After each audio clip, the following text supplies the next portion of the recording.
ഈ നാടകം രചിച്ചത് 1978 അടിയന്തരാവസ്ഥയ്ക്ക്. ഈ നാടകം കാണുമ്പോൾ ജീവിച്ചിരുന്നതോ മരിച്ചതോ ആയ ഏതെങ്കിലും ഒരു രാഷ്ട്രവുമായി എന്തെങ്കിലും സാദൃശ്യമുണ്ടെങ്കിൽ അത് തികച്ചും യാദൃശ്യമാണ്. അദ്ദേഹം ഏതെങ്കിലും ഒരു രാഷ്ട്രത്തെ അല്ല ഈ നാടകത്തിൽ കൂടെ വിമർശിക്കുന്നത്. അദ്ദേഹം ഒരു രാഷ്ട്രീയ വ്യവസ്ഥിതിയാണ് ഇവിടെ വിമർശിക്കാൻ ഉദ്ദേശിക്കുന്നത്. അത് ഡെമോക്രസി, അതും വെസ്റ്റേൺ ഡെമോക്രസി, ഇന്ത്യൻ ഡെമോക്രസി. ആർഷഭാരതത്തിൽ ഡെമോക്രസി ഉണ്ടായിരുന്നു. ശ്രീബുദ്ധന്റെ കാലഘട്ടത്തിലെ മഹാജനപദങ്ങളിൽ റിപ്പബ്ലിക്കുകൾ ഉണ്ടായിരുന്നു. സൗത്ത് ഇന്ത്യയിലെ പഞ്ചായത്ത് സിസ്റ്റം, ജനകീയമായ പഞ്ചായത്ത് സിസ്റ്റത്തെ കുറിച്ചുള്ള ചരിത്രപരമായ തെളിവുകളും നമുക്ക് നമ്മുടെ കയ്യിലുണ്ട്. പക്ഷെ അത്തരം ആ ഒരു ജനകീയ വ്യവസ്ഥിതിയല്ല അദ്ദേഹം വിമർശിക്കാൻ ഉദ്ദേശിക്കുന്നത്. അദ്ദേഹം വിമർശിക്കാൻ ഉദ്ദേശിക്കുന്നത് ഇന്ന് ഇന്ത്യയിലും മറ്റ് രാഷ്ട്രങ്ങളിലും നിലവിലിരിക്കുന്ന വെസ്റ്റേൺ ഡെമോക്രസിയാണ് അദ്ദേഹം ഈ നാടകത്തിൽ കൂടെ വിമർശിക്കുന്നത്. ഈ വെസ്റ്റേൺ ഡെമോക്രസി ഗ്രീസിലെ നഗരരാഷ്ട്രങ്ങളിൽ തുടങ്ങി റോമൻ റിപ്പബ്ലിക് ചെന്ന് നിന്ന് റോമൻ റിപ്പബ്ലിക് വരെ വളർന്നു. റോമൻ സാമ്രാജ്യത്തിൻ്റെ വരവോടുകൂടി അസ്തമിച്ച ആ ജനാധിപത്യം പിന്നീട് വീണ്ടും തലയോട്ടി പിടിക്കുന്നത് വെസ്റ്റേൺ യൂറോപ്പിലാണ്. ആധുനിക ലോകത്തിലെ വെസ്റ്റേൺ യൂറോപ്പിലാണ്. ബ്രിട്ടന്റെയും ഫ്രാൻസിന്റെയും നേതൃത്വത്തിൽ അത് വളരുകയും ലോകം മുഴുവൻ പടരുകയും ചെയ്തിരിക്കുകയാണ്. ആ ഡെമോക്രസിയിലെ അപജയങ്ങൾ അദ്ദേഹം ഡെമോക്രസി പാടെ തള്ളിക്കളഞ്ഞു എന്ന് എനിക്ക് തോന്നുന്നില്ല. അദ്ദേഹം ആഗ്രഹിക്കുന്നത് അതിലെ അപജയങ്ങളെ ചൂണ്ടിക്കാണിക്കുക എന്നുള്ളതായിരുന്നു. അപജയങ്ങളെ ചൂണ്ടിക്കാണിക്കുകയും അതിനൊരു ബദലും അദ്ദേഹം ഇത് നാടകത്തിൽ കൂടെ അറിയിക്കുന്നുണ്ട്. പക്ഷെ ആ ബദൽ ചിലപ്പോൾ നമുക്ക് സ്വീകാര്യമായിരിക്കത്തില്ല. ചിലപ്പോൾ അത് ആ ഒരു നാടകത്തിനൊരു പൂർണ്ണത വരുത്താൻ വേണ്ടി അദ്ദേഹം നൽകിയതായിരിക്കാം. അദ്ദേഹം തന്നെ അത് വിശ്വസിച്ചിട്ടുണ്ടോ എന്നുള്ളത് എനിക്കറിയില്ല. ചിലപ്പോൾ അദ്ദേഹം ആത്മാർത്ഥമായി വിശ്വസിച്ചതും ആയിരിക്കാം. എന്തായാലും ഒരു ബദൽ അദ്ദേഹം ഇതിലൂടെ നൽകുന്നു. പക്ഷേ ആ ബദൽ അദ്ദേഹം നമുക്ക് മുന്നിൽ തുറന്നു കാണിക്കുന്ന ആ ബദൽ സംവിധാനം ഗാന്ധിയൻ സിദ്ധാന്തമായിട്ട് വളരെ അടുത്ത് നിൽക്കുന്നതായിട്ട് എനിക്ക് തോന്നുന്നു. ഗാന്ധിജിയുടെ ഹിന്ദ് സ്വരാജ് എന്ന ആ പുസ്തകം വായിച്ചു കഴിഞ്ഞാൽ ആ ഹിന്ദ് സ്വരാജിലാണ് അദ്ദേഹത്തിന്റെ എല്ലാ വീക്ഷണങ്ങളും, രാഷ്ട്രീയ വീക്ഷണങ്ങളും സാമൂഹിക വീക്ഷണങ്ങളും എല്ലാം അദ്ദേഹം ക്രോഡീകരിച്ചിരിക്കുന്നത് ഹിന്ദ് സ്വരാജ് എന്ന പുസ്തകത്തിലാണ്. ആ പുസ്തകത്തിലുള്ള ഗാന്ധിജിയുടെ ആശയങ്ങൾ എന്തൊക്കെയാണോ അതൊക്കെയാണ് ഇദ്ദേഹം ഇവിടെ അവതരിപ്പിക്കുന്ന ആ ബദൽ സംവിധാനത്തിൽ കാണാൻ കഴിഞ്ഞിട്ടുള്ളത്. പക്ഷേ അദ്ദേഹം അത് ഒരിടത്തും അങ്ങനെ പറഞ്ഞിട്ടില്ല. അത് യാദൃച്ഛികമാണോ എന്നും അറിയില്ല. എന്നാലും ചിലപ്പോൾ ഞാൻ നേരത്തെ പറഞ്ഞ നാടകത്തിനൊരു പൂർണ്ണത കൈവരുത്താൻ വേണ്ടി പറഞ്ഞതുമായിരിക്കാം. എന്തായാലും അതെല്ലാം നിങ്ങൾക്ക് വിട്ടുവന്നിരിക്കുന്നു. പക്ഷേ ജനാധിപത്യ സംവിധാനത്തിനുള്ള അപജയങ്ങൾ അദ്ദേഹം തുറന്നു കാണിക്കുക. അത് അദ്ദേഹത്തിന്റെ നാടകങ്ങളുടെ ഒരു ലക്ഷ്യമായിട്ടാണ് അദ്ദേഹം കാണുന്നത്. അതായത് സമൂഹം മുഴുവനും ആത്മവഞ്ചനയായി മൂടപ്പെട്ടിരിക്കുകയാണ്. ആ സമൂഹത്തിലെ എല്ലാ മണ്ഡലങ്ങളും ആത്മവഞ്ചനയായി മൂടപ്പെട്ടിരിക്കുകയാണ്. ആ പ്രാകൃത ഗോപുരം, അദ്ദേഹത്തിന്റെ വാക്കുകൾ പറയുകയാണെങ്കിൽ ആ പ്രാകൃത ഗോപുരത്തെ താങ്ങി നിർത്തുന്ന തൂണുകൾ ആഞ്ഞു ഒരു ഇടി നൽകാൻ എനിക്ക് സാധിച്ചാൽ അതിന് ഞാൻ കൃതാർത്ഥനാണ് എന്നാണ് അദ്ദേഹം പറയുന്നത്. ഈ പശ്ചാത്തലത്തിൽ നമുക്ക് ഈ നാടകം കാണാം. ഞങ്ങളിവിടെ അവതരിപ്പിക്കുന്നു. ഈ നാടകം ഇവിടെ അവതരിപ്പിക്കാൻ എല്ലാ സഹായവും നൽകിയ നാട്യഗൃഹത്തിന് എൻ്റെ പ്രവർത്തകർ, ഞങ്ങളുടെ നാട്യഗൃഹത്തിൻ്റെ പ്രവർത്തകർ തന്നെയാണ്. ആ പ്രവർത്തകർക്ക് നന്ദി പറഞ്ഞുകൊണ്ട് ഞങ്ങൾ നാടകം ആരംഭിക്കുകയാണ്. The president.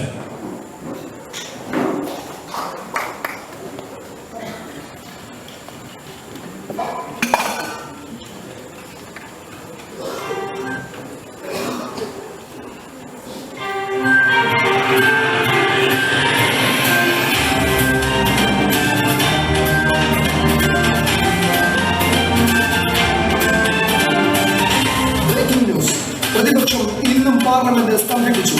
തുടർച്ചയായി 10ാം ദിവസവും പാർലമെന്റിനെ തിരിഞ്ഞു നോക്കാത്ത പ്രസിഡന്റിന്റെ ജനാധിപത്യ വിരുദ്ധ പ്രവണതയെ പ്രതിപക്ഷം കടന്നാക്രമിച്ചു.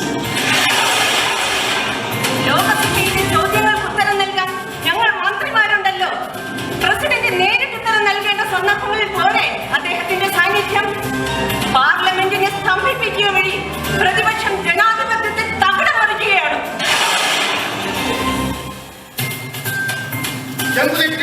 നിങ്ങളെ ഇന്നത്തെ ചർച്ചാ വിഷയം പ്രസിഡന്റ് പൊതുചടങ്ങുകളിൽ നിന്ന് മാറി നിൽക്കുന്നത്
മന്ത്രിസഭാ യോഗം നിയന്ത്രിക്കും.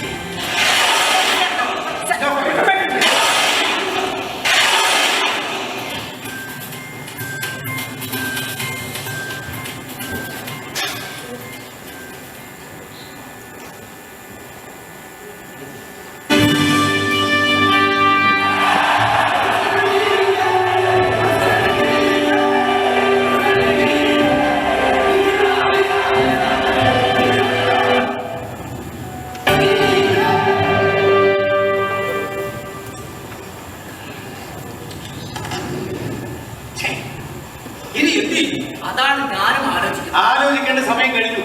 41 ദിവസമായി ഒരു വിവരമല്ലല്ലോ. ഇനി അന്വേഷിക്കുന്ന സ്ഥലമില്ല. നമ്മൾ ആകെ ഒരു പ്രതിസന്ധിയിലായി. ഇത് എത്ര നാൾ മുടിവെക്കും? എല്ലാ രാഷ്ട്രങ്ങളും ഉറ്റുനോക്കുന്നു. രാഷ്ട്രങ്ങൾ എപ്പോഴും അങ്ങനെ തന്നെയാണ്. സംശയിക്കുന്നു. സംശയം കൂടിക്കൂടി വരുന്നു. ഈ നശിച്ച TV ചാനൽ പത്രങ്ങൾ ഒരു പാർലമെന്റ് പ്രതിപക്ഷം തൊട്ടാൽ പൊട്ടുന്ന മട്ടായി. പ്രതിപക്ഷം എപ്പോഴും അങ്ങനെ തന്നെയാണ്. പക്ഷേ നമുക്കൊരു ഉത്തരവാദിത്വമുണ്ട്. ഇനി മൂടി വയ്ക്കാൻ പറ്റില്ല. ഒരു മഹാരാഷ്ട്രത്തിന്റെ തലവൻ ഹിസ് എക്സലൻസി ദി പ്രസിഡന്റ് 41 ദിവസമായി കാണാനില്ല. എങ്ങനെ വിശ്വസിപ്പിക്കും? എന്ത് പറയും? അദ്ദേഹം ചികിത്സയിലാണെന്ന് പറഞ്ഞാലോ? എന്ത് രോഗം? Heart, kidney, uterus. President uterus ഇല്ല. Sorry, really sorry. യൂട്രസ് അല്ല, യൂറത്ര. മൂത്രനാളി. ഇതൊക്കെ പത്രക്കാർ വിശ്വസിക്കുമോ? ഇല്ല. അതുകൊണ്ടല്ലേ അദ്ദേഹം സുഖവാസ കേന്ദ്രത്തിലാണ് ഫലം വെക്കിയത്. 1952 കാണും. വിശദമായിട്ട് അറിയണമെങ്കിൽ അങ്ങോട്ട് ചോദിച്ചോളൂ. ഇദ്ദേഹത്തിന്റെ സഹധർമ്മിണിയല്ലേ ഇൻഫർമേഷൻ മിനിസ്റ്റർ കൂടെ ചോദിക്കും. ഇതെല്ലാം കാണിക്കുന്നത് ഹോം ഡിപ്പാർട്ട്മെന്റ് അതൊരിക്കലും പറയരുത്. 41 ദിവസമായി നമ്മുടെ ഇന്റലിജൻസ് ഉദ്യോഗസ്ഥർ പറഞ്ഞിട്ട് കാര്യമല്ല. അതായത് 50,000 പേരടങ്ങുന്ന ഒരു പ്രചണ്ഡ സേന ഇനി അന്വേഷിക്കാത്ത ഒരു മണൽത്തരി പോലും ഈ മഹാരാജ്യത്തില്ല. പ്രസിഡന്റ് മണൽത്തരിയിൽ തിരയേണ്ട ഒരു കൃതിയല്ല. അതായത് ഈ കുന്തം പോയ കുടത്തിൽ തപ്പണം എന്നാണ്. പ്രസിഡന്റ് കുന്തമല്ല, രാജകുടവുമല്ല.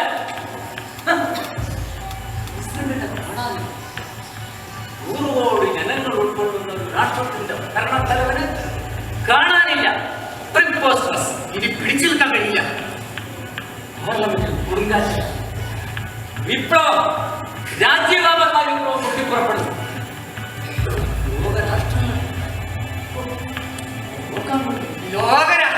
ഈ ലോകരാഷ്ട്രങ്ങൾക്ക് ഒരു ചുക്കുമില്ല. You shut up. You bloody. You stop.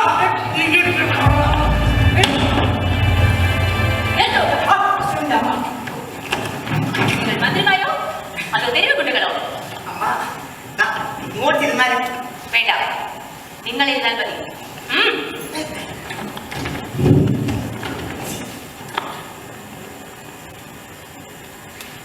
വല്ല വിവരമുണ്ടോ? അന്വേഷിക്കുന്നുണ്ട്. അതെനിക്കറിയാം. വല്ല വിവരവും കിട്ടിയോ എന്നാണ് ചോദിച്ചത്. ഓ, എന്നാൽ എന്റെ ബലമായ സംശയം അവന്റെ തിരോധാനത്തിന് ഉത്തരവാദി നിങ്ങളാണെന്നാണ്. അത് തന്നെ. അവൻ ആദർശവാദിയായിരുന്നു, വികാരജീവിയായിരുന്നു. താങ്ങാനാവാത്ത ഭാരമാണ് നിങ്ങൾ അവന്റെ തലയിലേക്ക് വെച്ചത്. നിങ്ങളല്ല പാർലമെന്റാണ്. 70 വയസ്സിൽ കുറഞ്ഞ ഒരാളെ പ്രസിഡന്റ് പദവിയിലേക്ക് നിർദ്ദേശിക്കരുതെന്നായിരുന്നു എന്റെ ഉറച്ച അഭിപ്രായം. വോട്ടവകാശം 18ലേക്ക് താഴ്ന്നാൽ പ്രസിഡന്റ് പദവി 40ലേക്ക് താഴണം. കഴിഞ്ഞ 6 മാസക്കാലമായി അവൻ ശരിക്കും ഉറങ്ങിയിട്ടില്ല. എന്നാൽ തലയ്ക്ക് വല്ല കുഴപ്പമില്ല. എന്റെ മറ്റേ തലക്കല്ല, ഈ രാജ്യത്തിന്റെ തലയ്ക്ക്. അത് കഴിഞ്ഞ 6 ദശാബ്ദക്കാലങ്ങളായി ഉറങ്ങിയിട്ടില്ല. അനിർവചനീയമായ ഏതോ പ്രാണവേദനയിൽ അല്ലെങ്കിൽ പ്രസവ വേദനയിൽ എരിപിരി കൊള്ളുകയായിരുന്നു. മാതാജി, ഞാനൊരു കാര്യം ചോദിച്ചോട്ടെ? എന്താ? അദ്ദേഹത്തിന് വല്ല പ്രേമനൈരാശ്യം? എന്റെ അറിവിൽ അങ്ങനെയൊന്നുമില്ല. ഇനി അഥവാ അവൻ പ്രേമിച്ചാൽ തന്നെ ഒട്ടും നിരാശപ്പെടേണ്ടി വരില്ല. എന്നാലൊന്നുമില്ല. അടുത്ത 2 മണിക്കൂറിനുള്ളിൽ ഈ രാജ്യത്തോട് ഞാൻ ഈ വിവരം പ്രക്ഷേപണം ചെയ്യാൻ പോവുകയാണ്. President is missing. കഴിഞ്ഞ 41 ദിവസമായി പ്രസിഡന്റിനെ കാണുന്നില്ലെന്ന്. ഒരിക്കലും അത് തന്നെ ചെയ്യും. You are doomed forever. ഇതൊരു രാഷ്ട്രത്തിന്റെ കാര്യമാണ്. അല്ല, എന്റെ മകന്റെ കാര്യമാണ്. ഒരു രാഷ്ട്ര ഹൃദയമാണ് നിങ്ങൾ തകർക്കാൻ പോകുന്നത്. ഹൃദയത്തെക്കാൾ ശക്തി ഗർഭപാത്രത്തിലാണ്. അറസ്റ്റോ?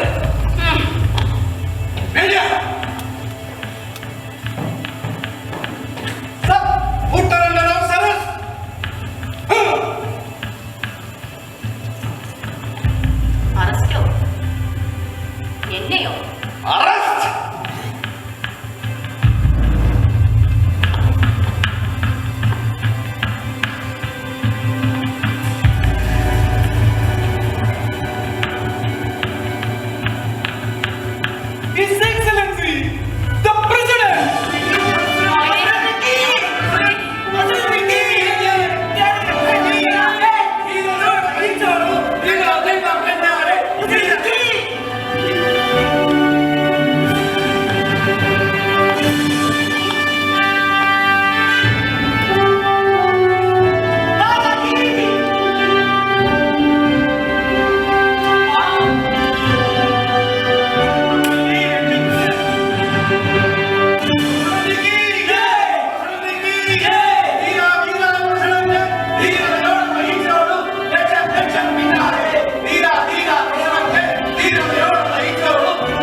രാഷ്ട്രത്തിന്റെ ഭദ്രതയ്ക്ക് വേണ്ടി നിങ്ങൾക്ക് ഈ സ്ത്രീയെ അറസ്റ്റ് ചെയ്യാമെങ്കിൽ അതേ ഭദ്രതയ്ക്ക് വേണ്ടി എനിക്ക് നിങ്ങളെ അറസ്റ്റ് ചെയ്യാം.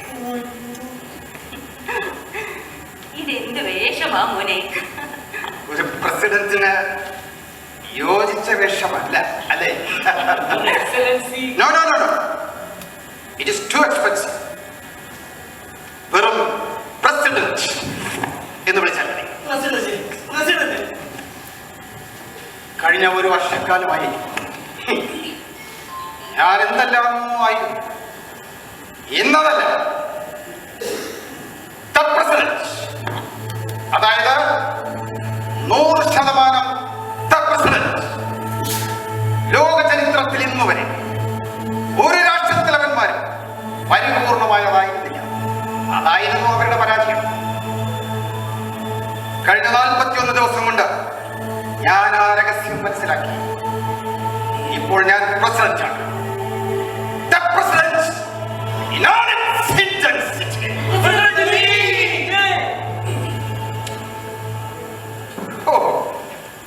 ഞാൻ മറന്നു. വരൂ.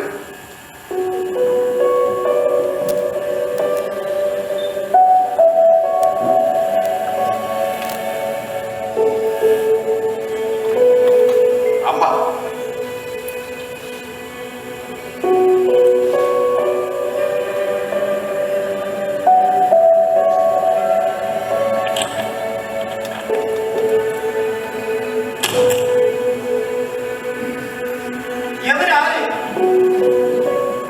ഇവരാര്? നമ്മളെയൊക്കെ തിരഞ്ഞെടുത്തവരിൽ ഒരാൾ. ഒരുപക്ഷെ അവരുടെ ഒരു വോട്ട് കൊണ്ടായിരിക്കാം ഞാനോ നിങ്ങളോ ജയിച്ചത്. നിന്റെ പരിചയക്കാരിയാണോ? അതേ പറ്റി 3 ദിവസം മുമ്പ് ഒരു പാതിരായ്ക്കാണ് ഞങ്ങൾ പരിചയപ്പെട്ടത്. എവിടെ വെച്ച്? ഈ രാജ്യത്തെ ഒരു മഹാനഗരത്തിലെ തെരുവീഥിയിൽ വെച്ച്. തെരുവിൽ വെച്ചോ? പാതിരാക്കോ? അതെ, അവരുടെ ജോലി അവിടെയായിരുന്നു. എന്ത് ജോലി? വ്യഭിചാരം. അതന്നെ, പരസ്യമായ വ്യഭിചാരം. എന്താ അത്ഭുതപ്പെടുന്നത്? നിങ്ങളുടെയൊക്കെ ഭാര്യയും സഹോദരിമാരും ഒക്കെ പരിപൂർണ പതിവ്രതകളാണ്. ഒരർത്ഥത്തിൽ ഈ രാജ്യത്തിന്റെ പ്രതീകമാണ് സ്ത്രീ.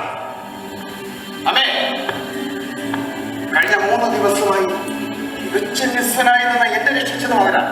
ഇവരോ? അതെ.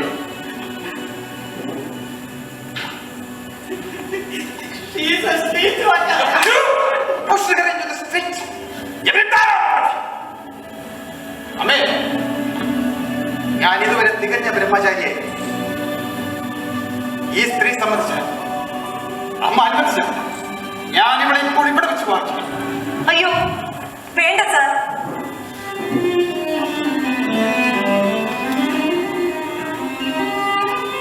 ഞാൻ കഴിഞ്ഞ 1 വർഷമായി തെരുവിലായിരുന്നു.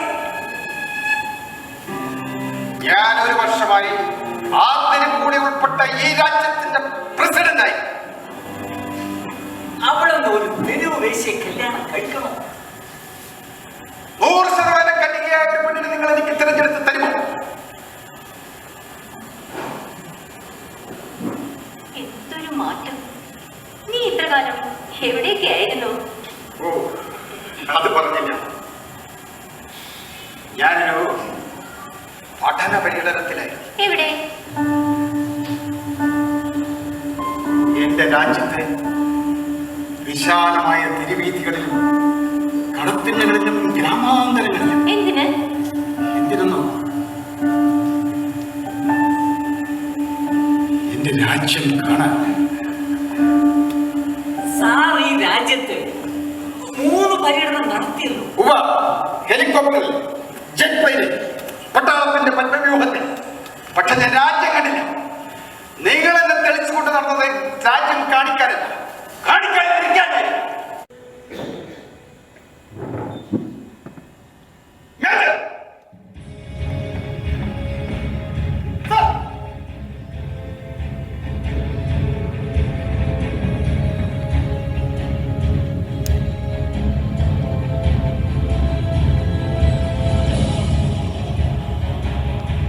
ഈ നിമിഷം മുതൽ ഈ രാജ്യത്തിന്റെ പ്രസിഡന്റ് ഇവിടുത്തെ കമാൻഡർ ഇൻ ചീഫ് കൂടിയായി. ഇദ്ദേഹം എന്റെ ലൈസൺ ഓഫീസർ.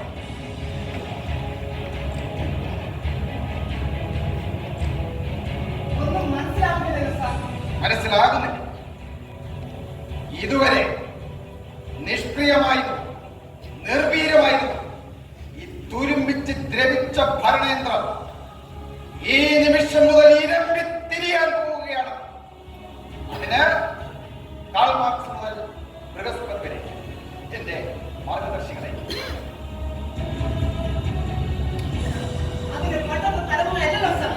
തലമുറ മാറിയതുകൊണ്ട് കഴിഞ്ഞ കാമധേനുവാകുകയില്ല. പട്ടിയുടെ 10ാമത്തെ തലമുറയും പട്ടി തന്നെയും. നമ്മളുടെ ഒരു ജനകീയ ജനാധിപത്യ സോഷ്യലിസ്റ്റ് റിപ്പബ്ലിക്കാണ്. സുന്ദര പേര്, എന്തൊരു നീളം. പക്ഷെ ബലമില്ല. നീളം കൂടിയ അളവിനാണ് ബലം കുറയും. ജനകീയ ജനാധിപത്യ സോഷ്യലിസ്റ്റ് റിപ്പബ്ലിക് 45 കോടിയോളം അർത്ഥപ്പെട്ട പേര്, എന്തൊരു നീളം. പക്ഷെ ബലമില്ല. നീളം കൂടിയ അളവിനാണ് ബലം കുറയും. ജനകീയ ജനാധിപത്യ സോഷ്യലിസ്റ്റ് റിപ്പബ്ലിക് 45 കോടിയോളം അർത്ഥപ്പട്ടിണിയിലും ഒഴിപ്പട്ടിണിയിലും ഒഴുകിടപ്പണിയിടുന്ന ഈ രാജ്യത്ത് ജനാധിപത്യം. അങ്ങനെയുള്ള ജനലക്ഷങ്ങളുടെ രക്തത്തിന്റെ വിലയാണ് സാർ നമ്മുടെ ജനാധിപത്യം. അതെ, ബുദ്ധിശൂന്യരായ ജനലക്ഷങ്ങളെ പറഞ്ഞിടക്ക് നിങ്ങൾ പെരുവഴിയിട്ടു. ഇപ്പൊ ഇവിടെ നിന്ന് ഇറങ്ങിപ്പോയ സ്ത്രീയെപ്പോലുള്ള 10,000 പെരുവഴിയിൽ മറന്നിക്കണം. എന്നിട്ട് പ്രേതങ്ങളുടെ പുറത്ത് കയറി കസേരയെ വിട്ടിരുന്നു. ഭരണം അന്ധൻ നയിക്കുന്നു, ഭ്രാന്തൻ നയിക്കുന്നു. കഴുതുകൾ അനുസരിക്കും, അറിയാതെ മരിക്കും. അതാണ് ജനാധിപത്യം.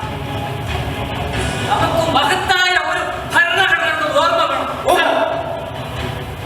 അതിനെന്ത് പ്രായമുണ്ട്? 6 പതിറ്റാണ്ട്. അത്രയേ ഉള്ളൂ. അല്പായുസായ ഭരണഘടന ഇതിനുള്ളിൽ നിങ്ങൾ എത്ര ഭേദഗതികൾ വരുത്തി? 53 തവണ. കണ്ടോ, നിങ്ങൾ ഈ പൊക്കി പറഞ്ഞ ആ ഘടന ഇപ്പോഴത്തെ എത്ര വിഘടിതമാണെന്ന് ഓർക്കണം. ഇനിയും അതൊന്നിനൊന്ന് മാറിക്കൊണ്ടിരിക്കും. നിങ്ങളുടെ താല്പര്യം അനുസരിച്ച് മാറിക്കൊണ്ടിരിക്കും. ആ മാറ്റത്തിന് അവസാനമില്ല. എന്നാൽ ഞാൻ ഈ ഈ നിമിഷം the very same moment. അത് ഏകാധിപത്യമാണ് സർ. അതെ, കഴിഞ്ഞ 43 ദിവസം കൊണ്ട് ഞാൻ കണ്ടുപിടിച്ച തത്വം. ഒരടുക്കളയിൽ 15 അംഗങ്ങൾ ഒന്നിച്ചിളക്കിയാൽ അവിയലും പായസമായി. അതുകൊണ്ട് ഭ്രാന്തമായ ഈ ലോകത്തെ രക്ഷിക്കാൻ ദൃഢനിശ്ചയമുള്ള ഏകാധിപത്യത്തിനെ കഴിയും. ജനാധിപത്യം മരിച്ചു കഴിഞ്ഞു. അതിന്റെ പ്രേതങ്ങൾ അലഞ്ഞു തിരിയുന്ന ശവപ്പുറപ്പാടിലോ സംശയമുണ്ടെങ്കിൽ ലോക ചരിത്രം ഒന്ന് പരിശോധിച്ചു നോക്കാം. ഗ്രീസിലെ നഗര രാഷ്ട്രങ്ങൾ മുതൽ ഐക്യരാഷ്ട്രസമിതി വരെ തികഞ്ഞ പരാജയങ്ങളായിരുന്നു. ശുദ്ധത്തിൽ അപ്പോൾ ജനാധിപത്യം വേണ്ടെന്നാണോ? ജനാധിപത്യാഭാസം വേണ്ട. ജനാധിപത്യം സുന്ദരമായൊരു സ്വപ്നമാണ്, അത് അപ്രായോഗികവുമാണ്. അതിരിക്കട്ടെ, ജനാധിപത്യത്തിന്റെ അടിസ്ഥാന തത്വങ്ങൾ എന്തൊക്കെയാണ്? സ്വാതന്ത്ര്യം, അതാണ് freedom. Free, now you are free. നിങ്ങളുടെ അറസ്റ്റ് പിൻവലിച്ചു. ഇനി നിങ്ങളുടെ ഉപദേശമാണ് എനിക്ക് ആവശ്യം.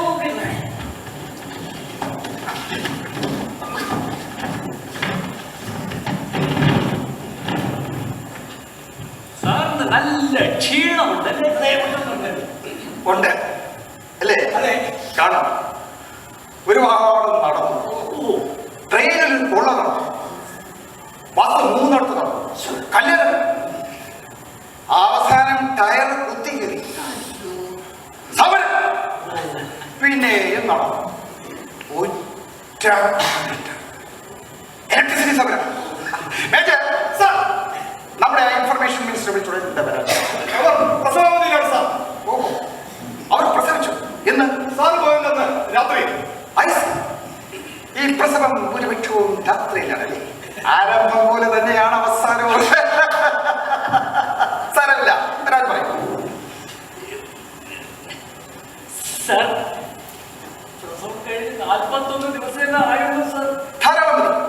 പ്രസവിച്ചേഴാം നാൾ വിറകുന്ന സ്ത്രീകളെ ഞാൻ കണ്ടിട്ടുണ്ട്. സാരമില്ല, സ്റ്റേറ്റ് കാറിലെ ഒരാൾ പറയും. സാർ, യെസ്, ഭാര്യയാണെന്നുള്ള കാര്യം അത് ഞാൻ നിങ്ങളുടെ ഭാര്യയാണല്ലേ? ഭാഗ്യമാണ്. അപ്പോൾ ഒരു മന്ത്രി കുടുംബം, നിങ്ങൾക്ക് എത്ര പ്രായമുണ്ട്? 70 സർ. അവർക്കോ? 40 സർ. അപ്പോൾ ഇതൊരു പൊളിറ്റിക്കൽ മാരേജ് ആണല്ലേ? നിങ്ങളുടെ എത്രാമത്തെ മാരേജ്?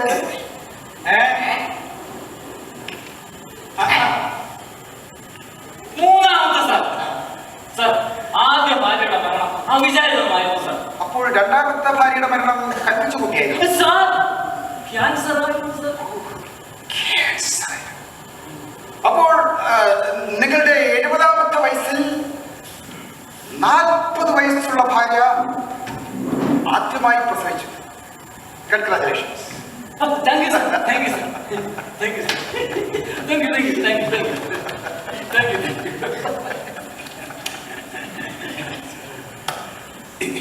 മേജർ സർ, എന്റെ കൂടെ വന്ന ആ സ്ത്രീ വിളിക്കും. സർ,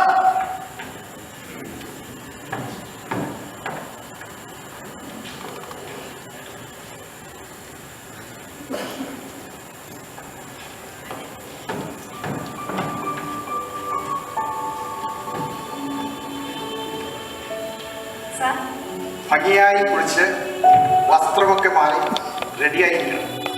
നിങ്ങൾ വിദഗ്ധമായ മെഡിക്കൽ പരിശോധനയിലായിരിക്കും. ഭംഗിയായി കുളിച്ച് വസ്ത്രമൊക്കെ മാറി റെഡിയായിരിക്കണം. ഞാൻ ഡോക്ടറെ വിളിക്കാൻ പോവുകയാണ്. 2 ദിവസം നിങ്ങൾ വിദഗ്ധമായ മെഡിക്കൽ പരിശോധനയിലായിരിക്കും. എനിക്ക് സുഖക്കേടൊന്നുമില്ല സാർ. പ്രത്യക്ഷത്തിൽ കരയുകയോ? എന്തിന്? ഈ മെഡിക്കൽ ഡിപ്പാർട്ട്മെന്റ് എന്തിനാണ്? ശരീര ശുചീകരണത്തിന്. അതിനാവശ്യമില്ല.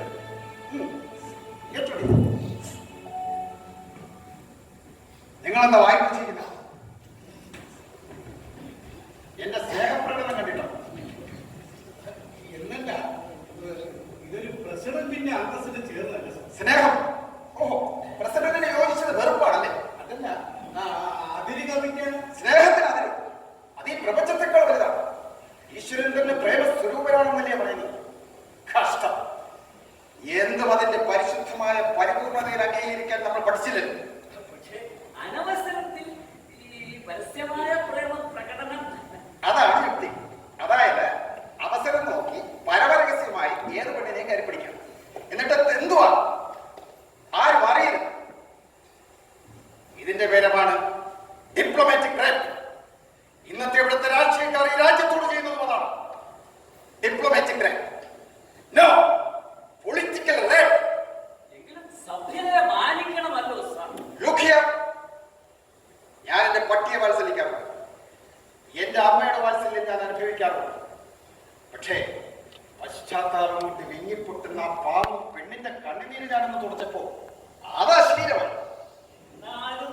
എന്നാലും സുഹൃത്തെ, ഈ അശ്ലീലം മനുഷ്യന്റെ ചുണ്ടത്തല്ല, നെഞ്ചത്തല്ല, നാഭിമൂലത്തിലല്ല, തലച്ചോറിലാണ്. തലച്ചോറിൽ മാത്രം. പോയി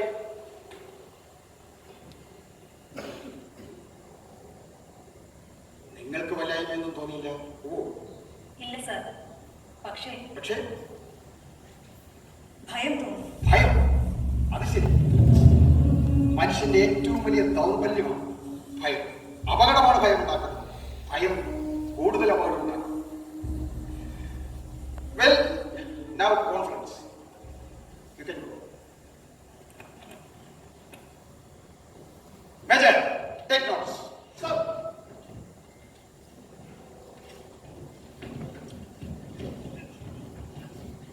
നിങ്ങൾക്ക് വിളിക്കാം. ആവശ്യമെന്ന് തോന്നുന്ന പക്ഷം നിങ്ങളുടെ അഭിപ്രായം രേഖപ്പെടുത്താം. അപ്പോൾ നമ്മൾ പറഞ്ഞു വന്നത് ഒരു ജനാധിപത്യ രാഷ്ട്രത്തിന്റെ അടിസ്ഥാന തത്വം സ്വാതന്ത്ര്യമാണെന്നാണ്. ശരിയല്ലേ? സംശയമില്ല. ഓൾറൈറ്റ്. Ordinance number 1. വരുന്ന 24 മണിക്കൂറിനുള്ളിൽ ഈ രാജ്യത്തെ സകല ജനങ്ങളും പരിപൂർണ്ണ സ്വതന്ത്രരാണെന്ന് ഇതിനാൽ പ്രഖ്യാപിച്ചു.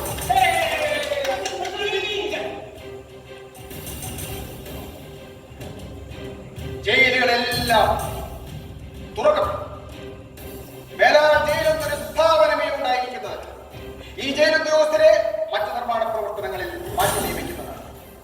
ജയിലുകൾ തുറക്കാൻ പിന്നെ ഇവിടുത്തെ അവസ്ഥ എന്തായിരിക്കും സർ? ജയിലുകളുടെ എണ്ണമാണോ ജനാധിപത്യത്തിന്റെ വണ്ണം തീരുമാനിക്കുന്നത്? ഇവിടെ വിധിക്കുന്നത് കോടതിയല്ലേ, അടിച്ചു പഠിപ്പിച്ച് തള്ളിക്കയറ്റുന്ന സാക്ഷികളല്ലേ. ജൂഡാസിന്റെ മൊഴി അനുസരിച്ച് ക്രിസ്തുവിനെ തൂക്കുന്നതാണ് നമ്മുടെ കോടതി.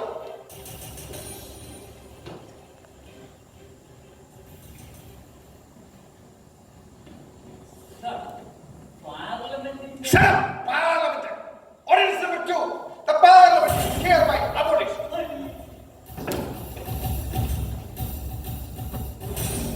പാർലമെന്റ് 1,00,000 പാവപ്പെട്ട ശുദ്ധഗതിക്കാരിൽ നിന്ന് കഷ്ടിച്ചൊരു 50,000 നാക്കിൽ തടവി അടിച്ച് തളിച്ച് പോളിംഗ് കടക്കഴുതയ്ക്കും കാളയ്ക്കും കാട്ടുകൂത്തിനും അസാധുവിനുമായി വോട്ട് ചെയ്യിച്ച് ഒരു 310ന്റെ ഭൂരിപക്ഷവുമായി വലിഞ്ഞ് കയറി വരുന്ന കുറെ പരഭ്രമങ്ങൾ ഇരന്ന് നിറങ്ങുന്ന ചന്തിയല്ലാതെ എന്ത് കൂത്തമാണോ പാർലമെന്റ്? പോയിച്ചത് കണ്ടു നോക്കാൻ. പാർലമെന്റ് തുണിയില്ലാതെ നടന്നതിനാണ് പാർലമെന്റ്.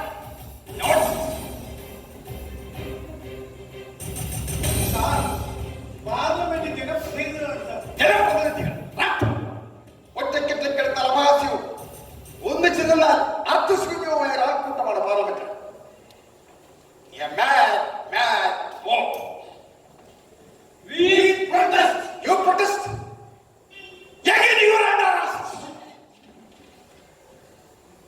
എന്നെ ഉപദേശിച്ചാൽ മതി, പ്രതിഷേധിക്കണ്ട. പ്രതിഷേധിച്ചാൽ 3 നഗരമധ്യത്തിൽ നിരത്തി നിർത്തി പിടിവെക്കും.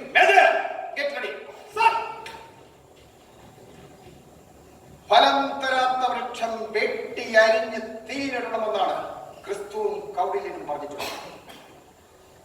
എന്റെ അടുത്ത പാർലമെന്റ് ഈ രാജ്യത്തെ ഏറ്റവും വലിയ ശാസ്ത്രകാരന്മാർ, ഏറ്റവും വലിയ ചിന്തകന്മാർ, ഏറ്റവും വലിയ കലാകാരന്മാരുടേതുമായി കഴുതകളുടേതല്ല എന്ന് പറയുന്നു.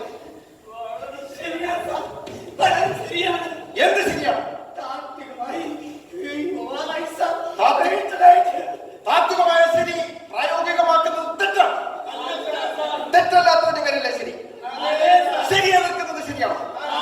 എതിർത്തലവ് രാജ്യദ്രോഹമല്ലേ? രാജ്യദ്രോഹത്തിന് ശിക്ഷ വധശിക്ഷ വരെ ആകാമെന്നല്ലേ? ശരിയാണ് സർ.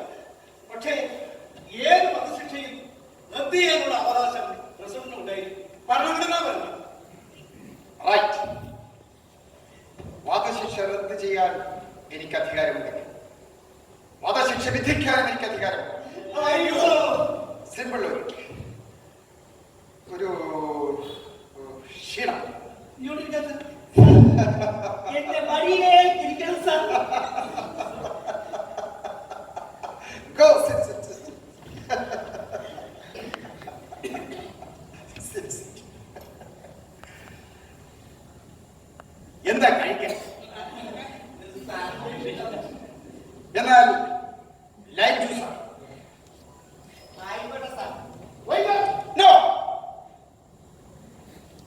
എന്റെ അതിഥികളുടെ വെയിറ്റർ ഞാനാണ്, ഞാൻ തന്നെ.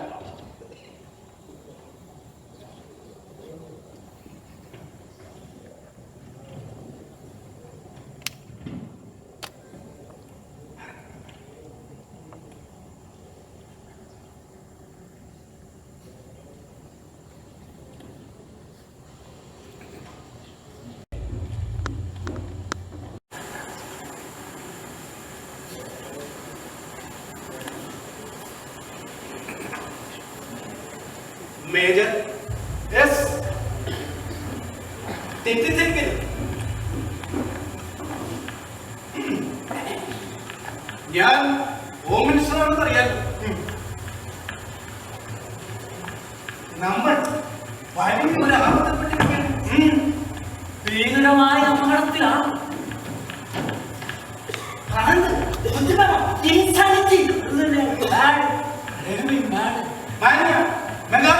നമ്മളെല്ലാം നശിക്കും. എന്തെങ്കിലും ചെയ്യണം, ഉടനെ വേണം, ഉടനെ വേണം, ഉടനെ വേണം.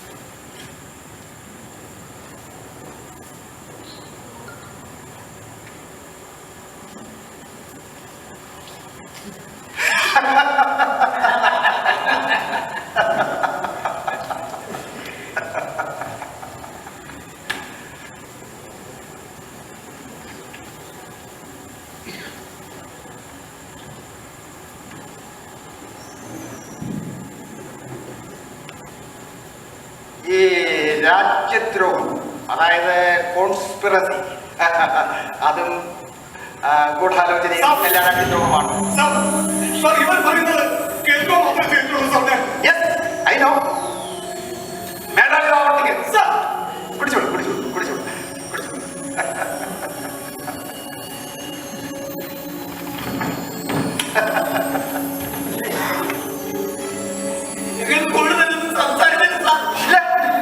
അറിയാം, അതിന് ഞാൻ അനുവദിക്കുകയില്ല. പിടിച്ചോളൂ, പിടിച്ചോളൂ.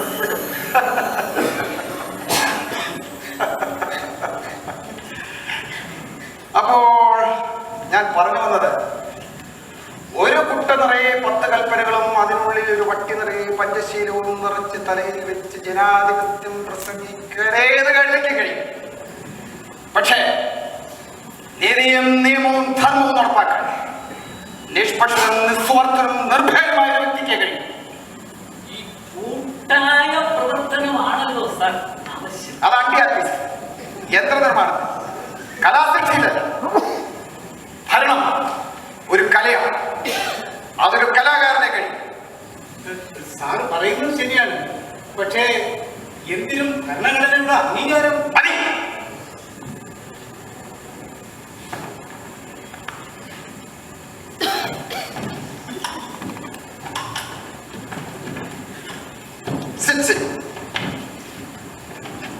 ഓർഡിനൻസ് നമ്പർ 3 നിലവിലെ ഭരണഘടന റദ്ദ് ചെയ്തിരിക്കുന്നു. ഭരണഘടന റദ്ദാണ്. പിന്നെന്താ, ഇന്നലെ ഉണ്ടാക്കിയ ഭരണഘടന ഇന്ന് എന്തുകൊണ്ട് മാറ്റിക്കൂടാ? ഈ ഓർഡിനൻസുകളെല്ലാം സുപ്രീം കോടതിക്ക് റദ്ദ് ചെയ്യാം. ഓ, അത് ഞാൻ നോക്കാം. Thank you, thank you, thank you. Ordinance number 4. The existing judiciary is hereby abolished and dissolved.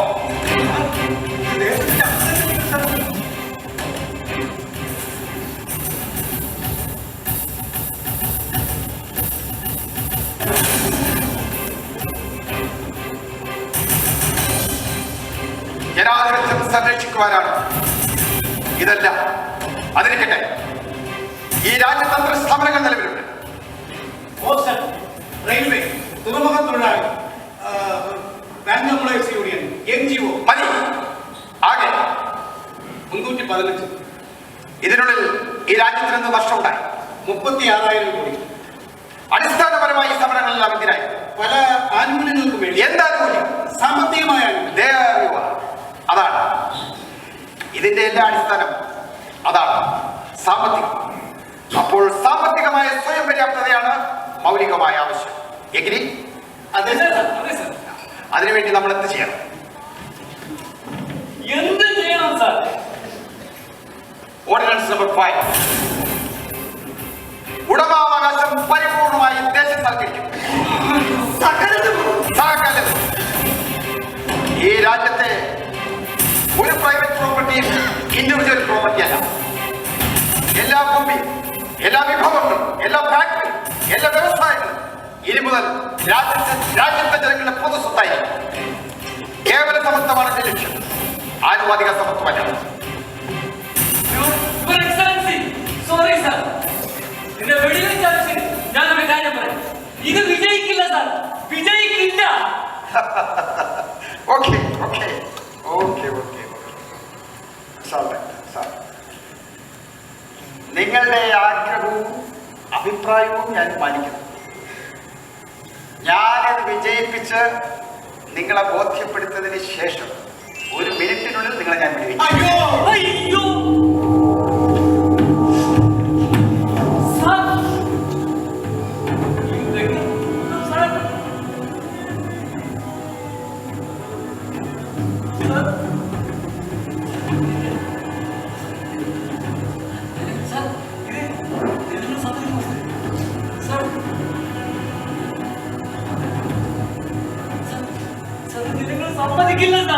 സമ്മതിക്കില്ലേ? സ്വാതന്ത്ര്യമായി സമ്മതിക്കില്ലേ? അവരുടെ അവകാശങ്ങൾ അവർ സമ്മതിക്കില്ലേ? എല്ലാ വിഭവങ്ങളും അവരുടേതാകുന്നത് സമ്മതിക്കില്ലേ? ഇപ്പോൾ ഒരു കാര്യം മനസ്സിലായി, ഇതെല്ലാം എതിർക്കുന്നത് ജനങ്ങളല്ല, നിങ്ങളാണ്. ഓർഡിനൻസ് നമ്പർ 6 ഈ രാജ്യത്ത് 16 വയസ്സിന് മേൽ പ്രായമുള്ള ആരോഗ്യമുള്ള എല്ലാ വ്യക്തികളും അവരവരുടെ കഴിവനുസരിച്ച് ആഴ്ചയിൽ 50 മണിക്കൂർ പണിയെടുത്തിരിക്കണം. ഏറ്റവും കുറഞ്ഞത് 20 സെന്റ് വേതനം ലഭിക്കുന്നതാണ്. പരമാവധി 50 സെന്റ്. തൽക്കാലം ജനങ്ങൾ ജോലി ചെയ്തില്ലെങ്കിൽ ജീവിക്കാൻ അർഹതയില്ല. പിന്നെ അവരെ ജോലി ചെയ്യുന്നത് സമൂഹത്തിന് വേണ്ടിയാണ്, രാജ്യത്തിന് വേണ്ടിയാണ്. ജോലി ചെയ്യാത്തവൻ രാജ്യദ്രോഹിയാണ്. രാജ്യദ്രോഹത്തിനുള്ള ശിക്ഷ ഞാൻ മുൻപ് പറഞ്ഞു.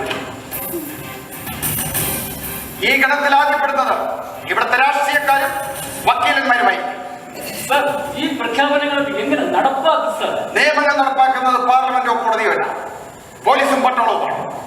ഒരു രാജ്യത്തിന്റെ അടിസ്ഥാന ശക്തി അവരാണ്. ആ ഉത്തരവാദിത്വം ഞാൻ ഇവിടുത്തെ സൈനിക ഘടകങ്ങളെ ഏൽപ്പിച്ചു കഴിഞ്ഞു.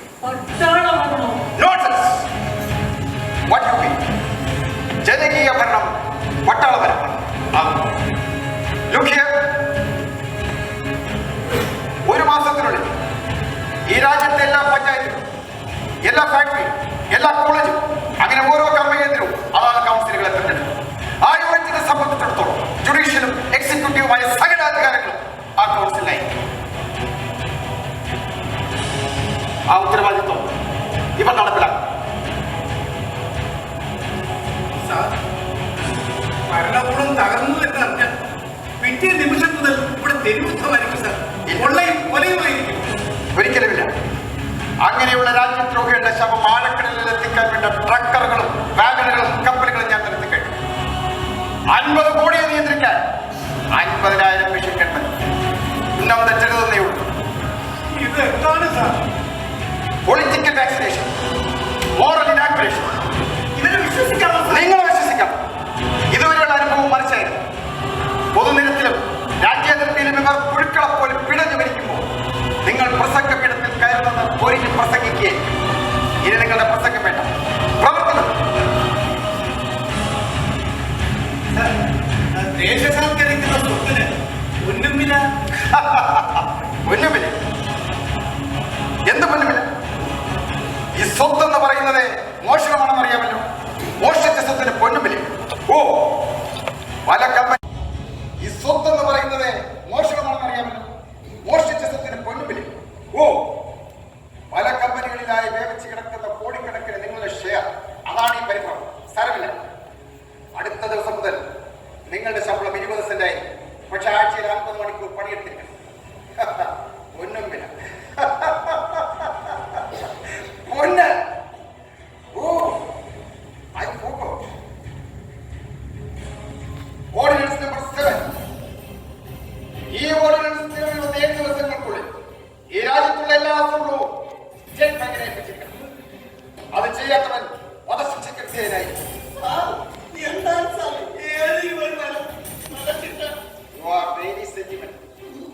ഈ രാജ്യത്ത് പകർച്ചവ്യാധി കൊണ്ടും പട്ടിണി കൊണ്ടും പ്രത്യാഘാതങ്ങൾ കൊണ്ടും രാഷ്ട്രീയ പ്രക്ഷോഭങ്ങൾ കൊണ്ടും നൂറുകണക്കിനും കോടിക്കണക്കിനും പ്രതിപക്ഷം ഭരിക്കുമ്പോൾ നിങ്ങൾക്ക് യാതൊരു വിഷമവുമില്ല. കെട്ടുന്നതിനേക്കാൾ താലി വേണ്ട. 2 മനസ്സ് വേണം. അതിനെ കെട്ടുന്നത് സ്നേഹമാണ്. ഇനി താലി നിർബന്ധമാണെങ്കിൽ അത് സ്വർണം കൊണ്ട് തന്നെ വേണമെന്നില്ലല്ലോ. നമുക്കൊരു കാര്യം ചെയ്യാം. തകരം കൊണ്ടൊരു താലി ഫാക്ടറി തുടങ്ങാം.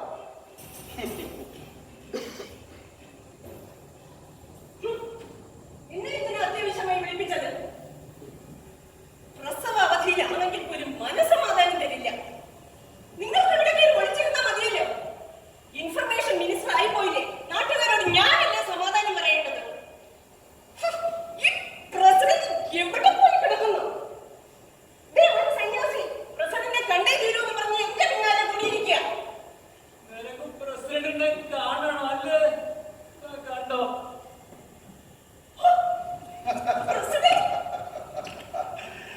You look nice. പ്രസവമൊക്കെ എങ്ങനെയായിരുന്നു? സുഖമായിരുന്നോ? സിസേറിയൻ ആയിരുന്നു സർ. ആണോ പെണ്ണോ? മോനാണ് sir. Oh, another Julius Caesar. Your excellency. No. ആ വാക്ക് ഞാൻ എടുത്തു കളഞ്ഞു. പ്രസിഡന്റ് അത് മതി. ഞാൻ വന്നിട്ട് ഏകദേശം 1 മണിക്കൂറായി. വിശദ വിവരങ്ങൾ പറഞ്ഞു. സാറിനൊരു വലിയ മാറ്റം കാണുന്നുണ്ട് അല്ലേ? മാറണം. എല്ലാം മാറണം. അതിവേഗം മാറണം. നിങ്ങളുടെ പ്രസവം തന്നെ വഴിമാറിയായിരുന്നല്ലോ. കഴിഞ്ഞ 1 വർഷത്തിനുള്ളിൽ, കഴിഞ്ഞ 1 മണിക്കൂറിനുള്ളിൽ ഞാൻ 7 ഓർഡിനൻസുകൾ പാസ്സാക്കി. 7 ഓർഡിനൻസോ? അതെ, ഇവരുടെ പരിപൂർണ പിന്തുണയോട്. Madam, sir, take the copies. ആര് പറഞ്ഞു പിരിച്ചുവിട്ടെന്ന്? മന്ത്രിസഭ അങ്ങനെ തന്നെ നിലവിലിരിക്കുന്നു. പക്ഷേ ഓരോ വകുപ്പിലും ക്രമത്തിലധികം കസേര വരിക്കിടക്കുന്ന ഉദ്യോഗസ്ഥന്മാരെ മറ്റ് ജോലികളിൽ മാറ്റി നിയമിക്കും. മാത്രമല്ല, ഈ രാജ്യത്തെ മന്ത്രിമാരെല്ലാം പ്രസിഡന്റ്സ് പാലസിലേക്ക് താമസം മാറ്റിയിരിക്കണം. നാളെ 12 മണിക്കൂർ. ഈ പ്രസിഡന്റ്സ് പാലസിലേക്കോ? അതെ, പ്രസിഡന്റിന്റെ പാലസ് ആവശ്യമില്ല. ഈ കൊട്ടാരത്തിൽ 350 മുറികളുണ്ട്. ഈ എല്ലാ മുറികളിലും കൂടെ എനിക്ക് ഒറ്റയ്ക്ക് ചത്തെടുക്കാനുണ്ട്. അതുകൊണ്ട് എനിക്കും അമ്മയ്ക്കുമായാലും കൂടി 2 മുറി മതി. ഈ രാജ്യത്തെ എല്ലാ വൻകിട ഹോട്ടലുകളും ഒഴിവുള്ള എല്ലാ കെട്ടിടങ്ങളും അക്വയർ ചെയ്ത ഒരു കുടുംബത്തിന് 2 മുറി എന്ന നിലയിൽ വിതരണം ചെയ്തിരിക്കണം. 1 വർഷത്തിനുള്ളിൽ പാർപ്പിടമില്ലാത്ത ഒറ്റയാൾ പോലും ഈ രാജ്യത്തുണ്ടായിരിക്കില്ല. അപ്പോൾ സാർ, ഈ വിദേശ ടൂറിസ്റ്റുകളും സ്റ്റേറ്റ് അതിഥികളും വീട്ടുകാരൻ ഗട്ടറിലും വിരുന്നുകാരൻ കൊട്ടാരത്തിലും ridiculous. സർ,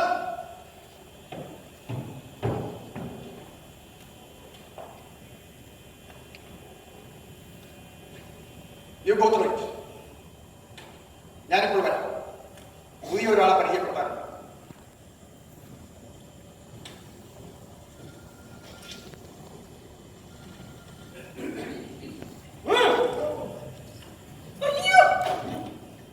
വിണ്ടുപോകരുത്.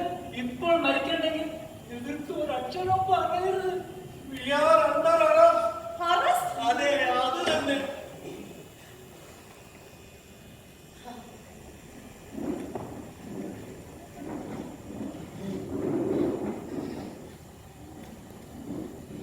ഈ കൊട്ടാരത്തിൽ താമസമാക്കി എനിക്ക് ആകാൻ പോകുന്ന എല്ലാ മന്ത്രിമാരുടെയും മറ്റുദ്യോഗസ്ഥന്മാരുടെയും 3 വയസ്സിന് താഴെ പ്രായമുള്ള കുട്ടികളുടെ പരിചരണം നാളെ മുതൽ ഇവർ ഏറ്റെടുക്കും. അതെ, കഴിഞ്ഞ ആഴ്ച വരെ ഇവരുടെ ജോലി വ്യഭിചാരമായിരുന്നു. മനഃപൂർവ്വമല്ല. ഇത് നമ്മുടെ ഇൻഫർമേഷൻ മിനിസ്റ്റർ വലിയ വ്യത്യാസമുണ്ട്. ഇത് ഇന്ന് 10 മണിക്കുള്ളിൽ ഇംഗ്ലീഷിലും മറ്റെല്ലാ ഭാഷകളിലും തർജ്ജമ ചെയ്തിരിക്കണം. സംരക്ഷണം ഇതിന്റെ പ്രത്യേകത അത് നാളെ കാണാം. സാർ, ഞങ്ങളുടെ പാർട്ടികളോട് ഞങ്ങൾക്ക് ചില ഉത്തരവാദിത്തങ്ങളുണ്ട് സാർ. പാർട്ടിയാണോ വലുത്, ജനങ്ങളാണോ വലുത്? പാർട്ടി ജനങ്ങളുടേതാണ് സാർ. അല്ല, നിങ്ങളുടേതാണ്. ജനങ്ങൾക്ക് ആവശ്യം അവരുടെ ജീവിതമാണ്. നിങ്ങൾക്ക് ആവശ്യം അവരെ പറ്റിച്ചുള്ള ജീവിതമാണ്. അതിൽ നടപ്പില്ല. മേജർ സാർ, ഇതുകൂടെ ചേർത്തോളൂ. Ordinance number 8. All political parties are hereby abolished.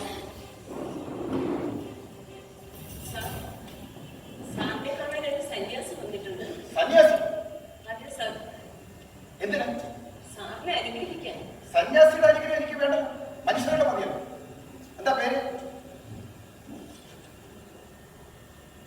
കാമകൂടി പീഠ മഠാധിപതി Aryasree Digambara പരമവട്ടാര ബ്രഹ്മചാരി സൂരി. ഇതൊരാളുടെ പേരാണ്. അതെ സാർ, എന്താ ഇയാളുടെ തൊഴിൽ? ആത്മീയ സിദ്ധാന്ത പ്രചരണം. വേറെ ഒന്നുമില്ലേ? പ്രത്യേകിച്ചൊന്നുമില്ല സാർ. എത്ര പ്രായം? വളരെ ചെറുപ്പം. അദ്ദേഹം ഒരു വലിയ സിദ്ധനാണ് സാർ. 2 കോടിയോളം അനുയായികളുണ്ട്.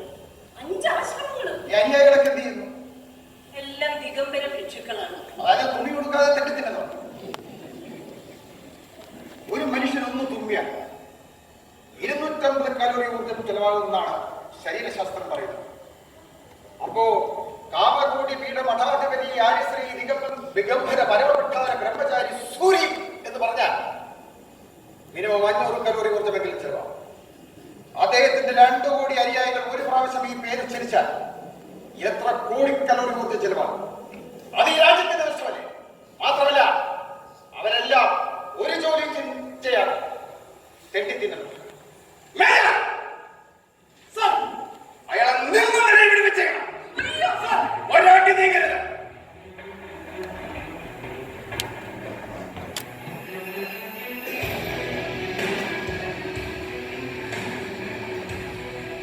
മോനെ, നീ ആ ഓഫീസറോട് പറഞ്ഞത് കാര്യമായിട്ടാണോ? കാര്യമായിട്ട് തന്നെ. എന്റെ ഈശ്വരാ, ഈശ്വരൻ അങ്ങനെ ഒന്നും ഇല്ല.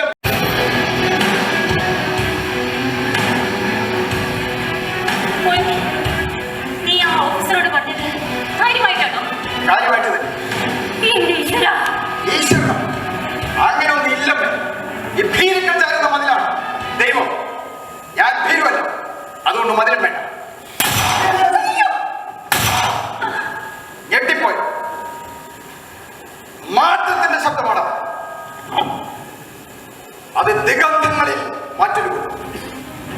Now I am the president, not in its glory, but in its fury.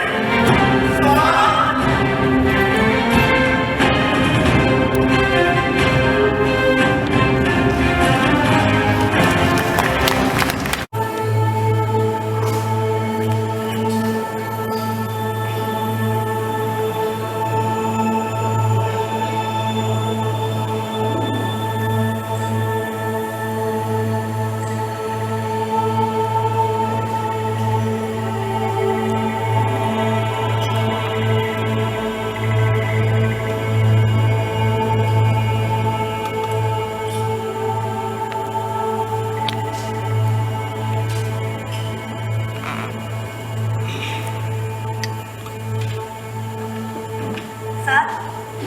കഞ്ഞി കുടിച്ചോ? സാർ. എത്ര സ്പൂൺ കുടിച്ചു? സാർ. ആ പ്ലേറ്റിൽ നിന്ന് എത്ര സ്പൂൺ കുടിച്ചു എന്നാണ് ചോദിച്ചത്. 1 സ്പൂൺ. നിങ്ങളിവിടെ വന്നത് മുതൽ നിങ്ങളുടെ കൈകൊണ്ട് തന്നെ ഭക്ഷണം തരണമെന്ന് അത്ര നിർബന്ധം. എനിക്കത് ഇഷ്ടമാണ് സാർ. അതിൽ നിന്ന് കാലേക്കുട്ടി കുറച്ച് കുടിച്ചിട്ട് തരണം എന്നുള്ളതും നിർബന്ധമാണല്ലേ?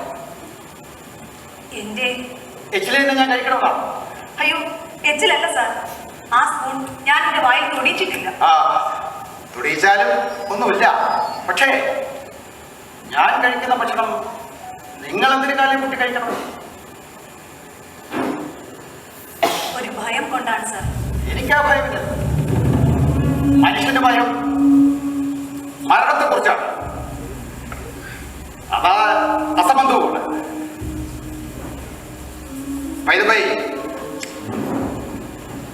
നിങ്ങളുടെ മെഡിക്കൽ റിപ്പോർട്ടാണ്.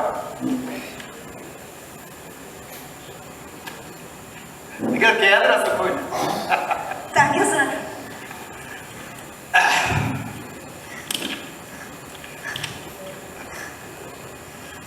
ക്രഷൊക്കെ എങ്ങനെ നടക്കും? അങ്ങനെ നടക്കും സാർ. എത്ര കുട്ടികളുണ്ട്? 46. ഓ, ഈ 46നെയും നിങ്ങൾക്ക് ഒറ്റയ്ക്ക് ശുശ്രൂഷിക്കാം. സാറിന്റെ അമ്മ കൂടിയുണ്ട്. Oh fine. മുലകൂടെ പ്രായത്തിൽ എത്ര കുട്ടികളുണ്ട്? 22. അതുങ്ങൾക്കൊക്കെ അതിന്റെ അമ്മമാർ കൃത്യമായി മുല കൊടുക്കാറുണ്ടോ?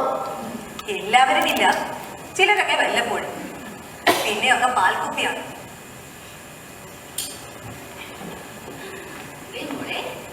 ഒന്നിങ്ങോട്ട് വന്നേ. ആ മിനിസ്റ്ററുടെ കുഞ്ഞെ അവിടെ കിടന്ന് കരച്ചിലോട് കരച്ചില്. ഏത് മിനിസ്റ്റർ? അതാ പാൽക്കുപ്പി തട്ടി മാറ്റുക മോനെ. അതിനെ പാവം അതിന്റെ അമ്മയുടെ പാൽ തന്നെ വേണമെന്നാ. ഏത് മിനിസ്റ്റർ എന്നോ? ആ ഇൻഫർമേഷൻ മിനിസ്റ്ററിലെ നാശം അതിന്റെ. Information minister. Yes sir. അമ്മയ്ക്ക് കുട്ടികളെ ഭയങ്കര ഇഷ്ടമാണല്ലേ? അയ്യോ, കുഞ്ഞുങ്ങളെ ലാളിച്ച് എന്റെ കൊതി മാറിയിട്ടില്ല മോനെ. ഇപ്പോഴോ? ചിരിച്ചു കളിക്കുന്ന, മുട്ടുകാലിൽ നടക്കുന്ന, പിച്ച വെച്ച് വീഴുന്ന പിഞ്ചു കുഞ്ഞുങ്ങളിലൂടെ ഞാൻ സ്വർഗം കാണുകയാണ്. അവരോടൊപ്പം ഇരിക്കുമ്പോൾ മറ്റൊന്നും ഞാൻ കാണുകയില്ല. നിങ്ങൾക്കോ? ഒരമ്മയാകാൻ കഴിഞ്ഞില്ലല്ലോ എന്നോർത്ത് കരയുകയാണ്. കഴിഞ്ഞ 1.5 വർഷക്കാലം തെരുവിൽ കഴിഞ്ഞിട്ടും അത് സാധിച്ചില്ലല്ലേ? കഷ്ടം. സാർ വീണ്ടും എന്നെ അത് ഓർമ്മിപ്പിക്കുകയാണല്ലേ?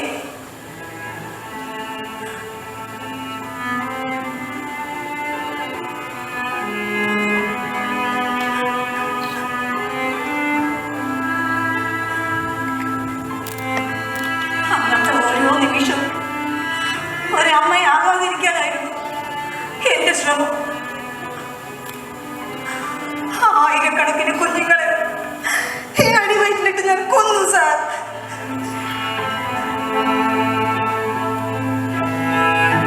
അനിയത്തി, ഞാൻ അറിയാതെ പറഞ്ഞു പോയത്.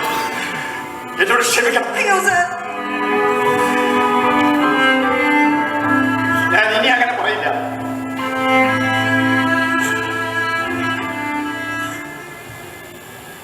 സാർ വിളിച്ചത്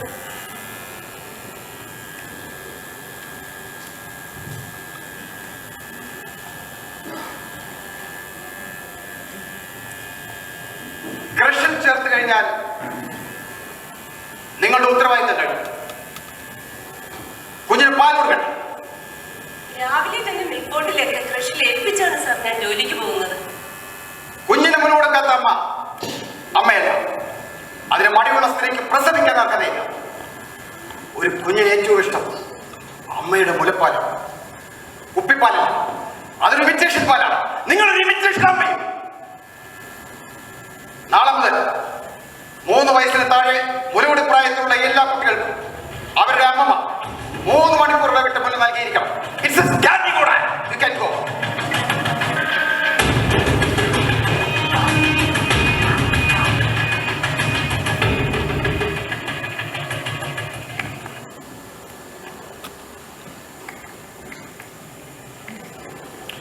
ഹലോ, മേജർ ഹോട്ടലോ? Oh, good morning major. Oho, I see. No leniency. Shoot and sight. Okay, well done. Right.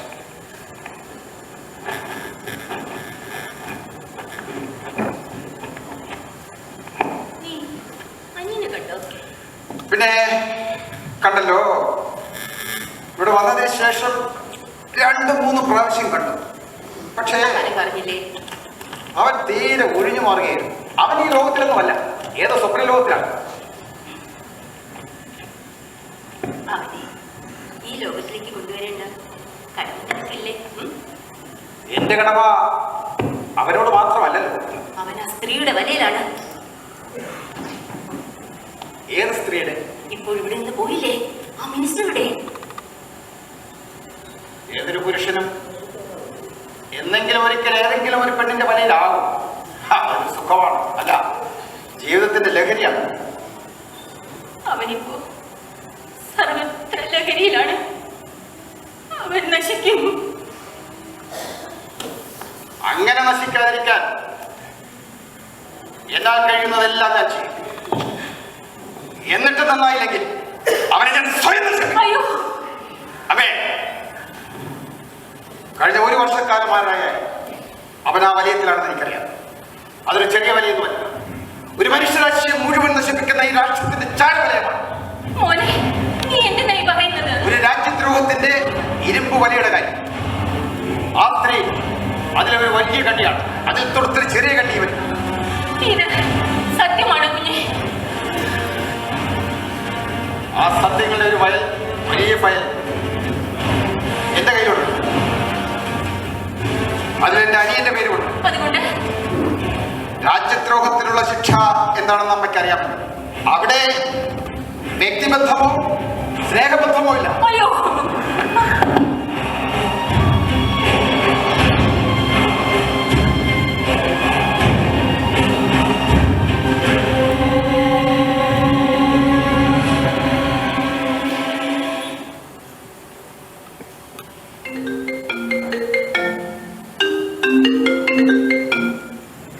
Hello, yes, give me the details. തീർന്നോ? പ്രധാനമന്ത്രി ഉദ്ഘാടനം. ഇനിയൊരു ഉത്തരവുണ്ടാകുന്നവരെ ഏതൊരു ഉദ്ഘാടനം വേണ്ട, ഒരു മന്ത്രി ഉദ്ഘാടനം ചെയ്യണ്ട. ഒരു വിവരമില്ലാത്ത ഇതൊക്കെ ഉദ്ഘാടനം ചെയ്ത് നിങ്ങൾ എന്തിനാ നടക്കുന്നേ? പാർലമെന്റിനെ ഉദ്ഘാടനം ചെയ്യണം. ആ സാഹിത്യ സമ്മേളനം സാഹിത്യകാരൻ ഉദ്ഘാടനം ചെയ്യണം. റൈറ്റ്.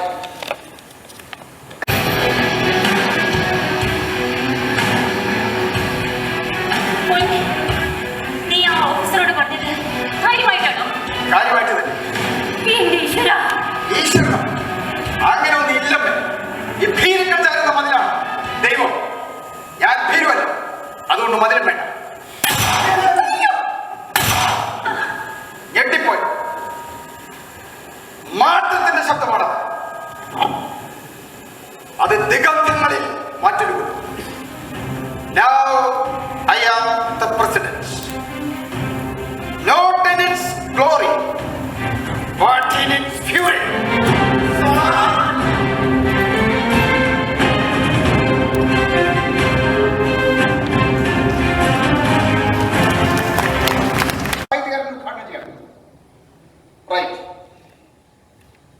ഇനി ഒരു ഉത്തരവ് ഉണ്ടാകുന്നതുവരെ ഒരു വകുപ്പ് അധ്യക്ഷന്മാരും സ്റ്റേജ് വിട്ടു പോകരുത്. Right, all right.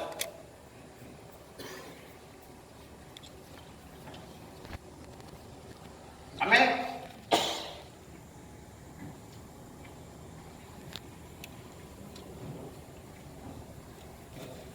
ഞാൻ എന്തിനാ ഇരിക്കുന്നത്? നിന്നെ നല്ലതുപോലെ ഒന്ന് കാണാൻ. അമ്മ എന്തിനാണ് വിളിച്ചത്? നിന്നെ കാണിക്കാൻ. എനിക്ക് കാണണം. അമ്മയ്ക്ക് നിന്നെ കാണണമെന്നുണ്ട്. ആ അമ്മേ, ഇവൻ അമ്മയെ കാണണമെന്നാണ് പറയുന്നത്. പക്ഷേ നമുക്ക് കാണണമല്ലോ.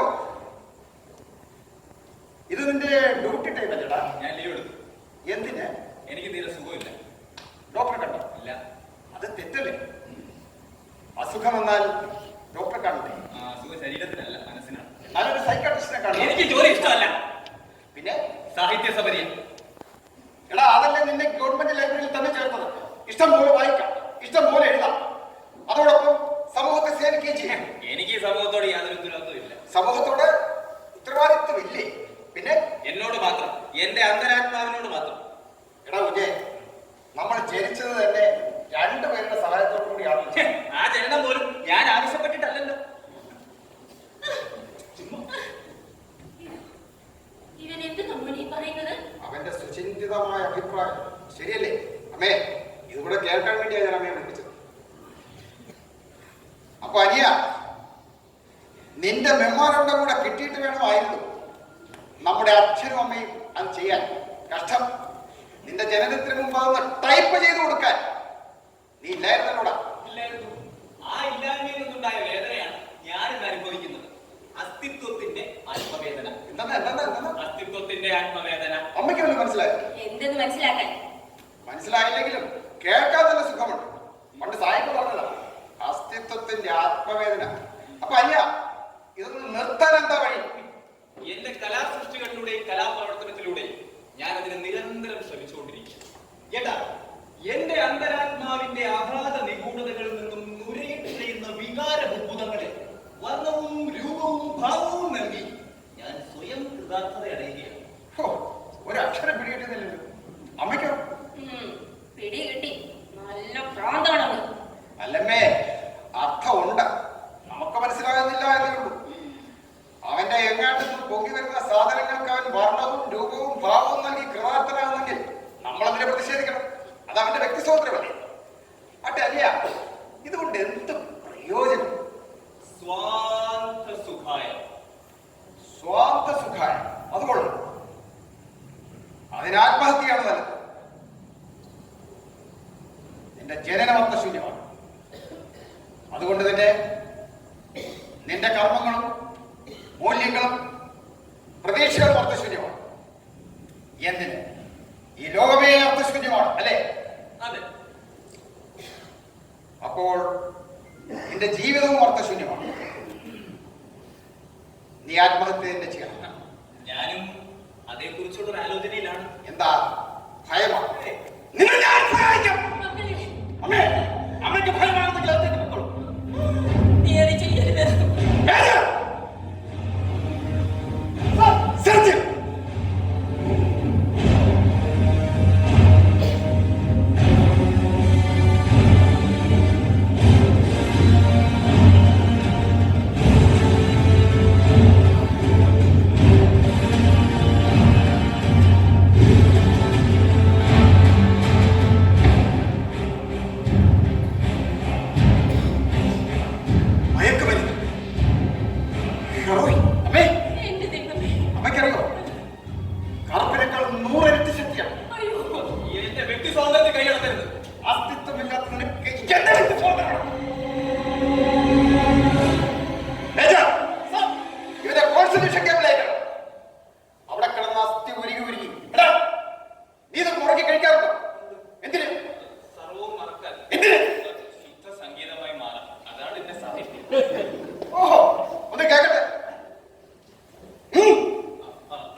അതിനെന്താ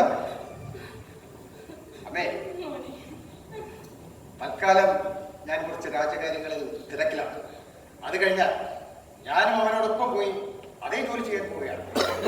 അങ്ങനെ ചേട്ടനും അനിയനും അടുത്തടുത്ത് നിന്ന് തോട്ടമടിച്ചു വാരുക, വഴിയടിച്ചു വാരുക, തോട്ടിപ്പണി ചെയ്യുക.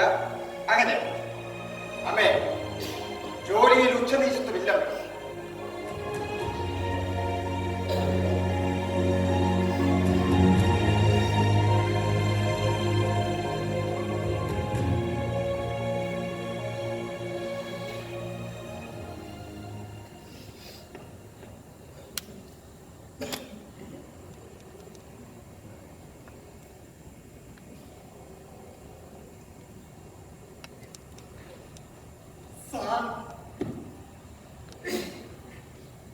ഇരിക്കും.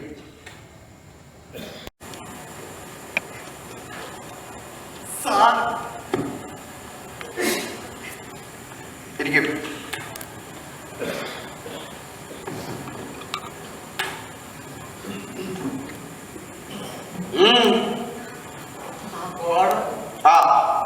നാളെ 12 മണിക്കുള്ളിൽ എല്ലാ ഫോറിൻ നിക്ഷേപങ്ങളും 1 സെന്റില്ലാതെ പിൻവലിച്ചിരിക്കണം. എനിക്ക് മാറ്റമൊന്നും ഇല്ല സാർ. നിങ്ങളിവിടുത്തെ റവന്യൂ മിനിസ്റ്റർ അല്ലേ? ഓ, പല ബാങ്കുകളായി വേവിച്ച് കിടക്കുന്ന നിങ്ങളുടെ കോടികളുടെ ആസ്തി അല്ലേ? എന്തു വരും? 5 കോടി സാർ. 50 കോടി ഇല്ല സാർ. 100 കോടി സാർ. സാർ, ഈ നിക്ഷേപം ഒരു ചൂഷണം കൊണ്ടുണ്ടാക്കിയതല്ല സാർ. പിന്നെ എന്റെ ഭാര്യ ഒരു രാജകുമാരിയാണെന്ന് അറിയാമല്ലോ. എനിക്ക് സ്ത്രീധനമായി കിട്ടണം സാർ. രാജകുമാരിയൊക്കെ പണ്ടല്ലേ. ആ സ്ത്രീധനം അവരുടെ അച്ഛനായ മഹാരാജാവ് പ്രജകളിൽ നിന്ന് പിടിച്ചു പറിച്ചതല്ലേ? അന്നത്തെ വ്യവസ്ഥ സാർ. ആ അവസ്ഥയൊക്കെ ഇന്ന് മാറിയല്ലോ. നാളെ 12 മണിക്കുള്ളിൽ സകല നിക്ഷേപവും 1 സെന്റ് അല്ലാതെ പിൻവലിച്ചിരിക്കണം. ഇത് ചെയ്യാത്തവന് വധശിക്ഷയായി.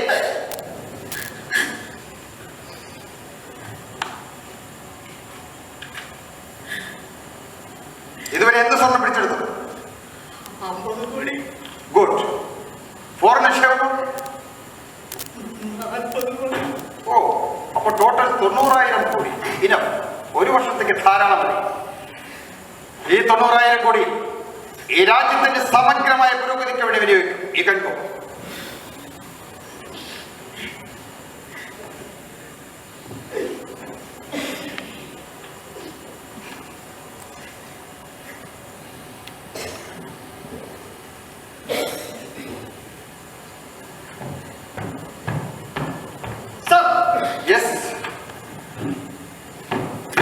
ഈസ്റ്റ് ഗേറ്റിൽ ഹോളി ക്രോസ് റോഡിൽ ഗതാഗതം സ്തംഭിപ്പിച്ചുകൊണ്ട് ഒരു വൻ ജാഥ നീങ്ങും.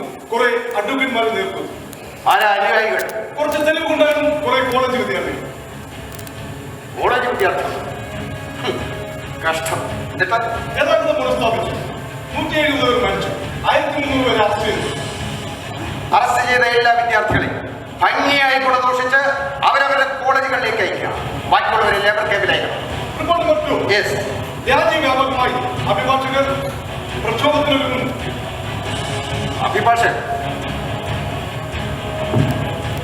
അഭിഭാഷകരുടെ പ്രക്ഷോഭം അവരെത്ര പ്രതിഷേധിക്കണം. ഇവിടെ അഭിഭാഷകരുടെ ആവശ്യമില്ല. ഉടമ സമ്പ്രദായമില്ല.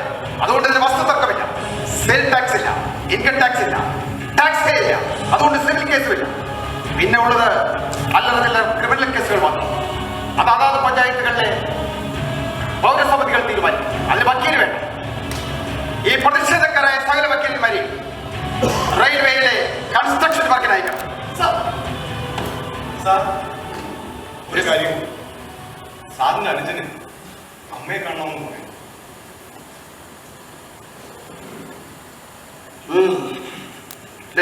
സാർ,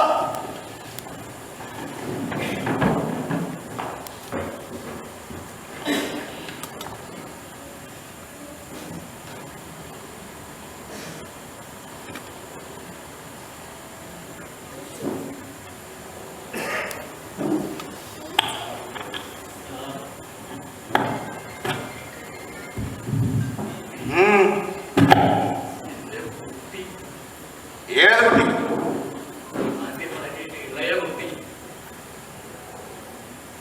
ആ കുട്ടിക്ക് എന്ത് പറ്റി? വെടിവെച്ചു സാർ. നാട് റോട്ടിലിട്ടു. ആര്? പട്ടാണോ? എന്തിന്? അവരൊരു ജാഥയിൽ പങ്കെടുത്തു. എന്ത് ജാഥ? പ്രതിഷേധ ജാഥ. എന്ത് പ്രതിഷേധം? ഓർഡിനൻസിനെ പ്രതിഷേധിച്ചിട്ടായിരിക്കും. ഈ വിദ്യാർത്ഥികൾ പ്രതിഷേധിക്കാൻ തക്ക ഓർഡിനൻസ് ഒന്നും ഇവിടെ ഉണ്ടാക്കിയില്ലല്ലോ. സമ്പൂർണ്ണ സ്വാതന്ത്ര്യം, ഫീസ് സൗജന്യം, പാഠപുസ്തക സൗജന്യം, ചികിത്സാ സൗജന്യം. ഇഷ്ടമുള്ള സബ്ജക്റ്റ് തിരഞ്ഞെടുക്കാം. പഠനശേഷം അഭിരുചിക്കനുസരിച്ച് ജോലി. പിന്നെ എന്തിനു പ്രതിഷേധിക്കണം? എന്റെ കുട്ടി, അവന് വയസ്സ് 24 ഉള്ളൂ സാർ. അത്തരം കോടിക്കണക്കിന് കുട്ടികൾ ഈ രാജ്യത്തുണ്ട്. അവരെ ശരിയായ പൗരബോധം പഠിപ്പിക്കുകയാണ് എന്റെ ജോലി. കഴിഞ്ഞ 5 ദിവസത്തിനുള്ളിൽ 20 ലക്ഷം ജനങ്ങൾ മരിച്ചു കഴിഞ്ഞു. സാരമില്ല. റോഡ് തെങ്ങി നീങ്ങുന്ന പ്രകടനങ്ങൾക്ക് മേലെ കൂടി പട്ടാള വാഹനങ്ങൾ ഇരമ്പി പായുകയാണ്. റോഡ് തെങ്ങി നടക്കുന്നത് തെറ്റല്ലേ? റോഡിന്റെ അരികത്തുകൂടെ വേണ്ടിയാ നടക്കാൻ. നിങ്ങൾക്ക് റോഡിൽ കൂടെ നടക്കാനുള്ള സ്വാതന്ത്ര്യം പോലെ തന്നെയാണ് ഡ്രൈവർക്ക് വണ്ടി ഓടിക്കാനുള്ള സ്വാതന്ത്ര്യം. എന്തും ചെയ്യുവാനുള്ള ലൈസൻസ് അല്ല സ്വാതന്ത്ര്യം. എന്നെ വെടിവെച്ചോളൂ സാർ. എന്നാലും ഞാൻ പറയും, ഇത് ഭീകര ഫാസിസമാണ് സാർ. ജനങ്ങൾ സഹിക്കില്ല സാർ, സഹിക്കില്ല. നിങ്ങൾക്ക് അങ്ങനെ പല പേരും പറയാം. നിങ്ങൾക്കിത് സഹിക്കില്ല എന്ന് എനിക്കറിയാം. കോടിക്കണക്കിന് സ്വത്തും ഗുരുത്തം കിട്ടൊരു വിത്തും പോയാൽ സഹിക്കുമോ? ശിക്ഷിച്ചല്ലാതെ സന്മാർഗേ നിൽക്കില്ലാരും ഒരിക്കലും.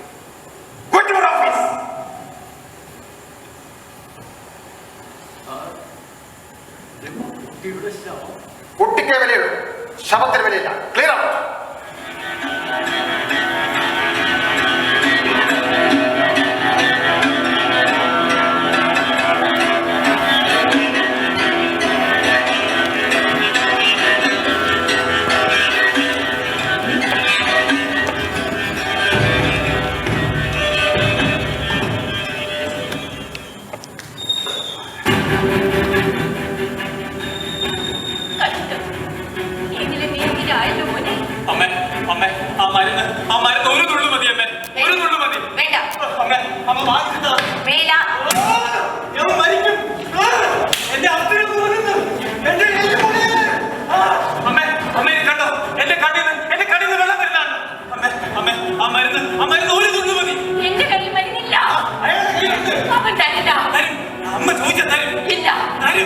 നിനക്കവനെ അറിയില്ല.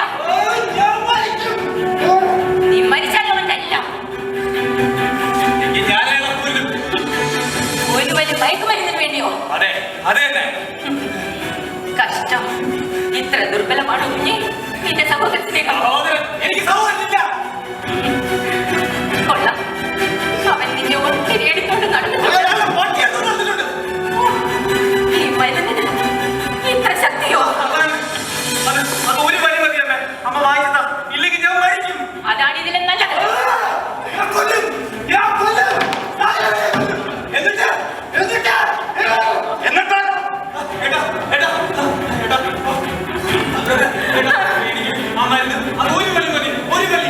ഇല്ല, അവസരം നോക്കി നീ എന്നെയും അമ്മയെയും കൊല്ലും. എന്നിട്ട് ആ പൊടിയെടുത്ത് വലിവയ്ക്കും പരമനിർമ്മിതിയിലേക്ക്. അതിനുവേണ്ടി നീ എന്ത് ചെയ്യും? അതിനുവേണ്ടി നീ എന്ത് ചെയ്യും? ഞാൻ ഊതിക്കിടും. എന്റെ മെഷീൻ ഗൺ നിരന്നു കഴിഞ്ഞു. ഒരു ഏറ്റുമുട്ടലിൽ വിഭവശേഷിയാണ് വിജയത്ത് ചെയ്യുന്നത്. വളരെയൊന്നുമില്ല, ഒരു 5%. 95 മാർച്ചയ്ക്ക് ഒരു 5 മാസം അതാണ് നിയമം. ഉത്തമ സജ്ജീകരണം. ഇത് ഭരണമല്ല, മരണകുറ്റം. Every revolution is an African revolution.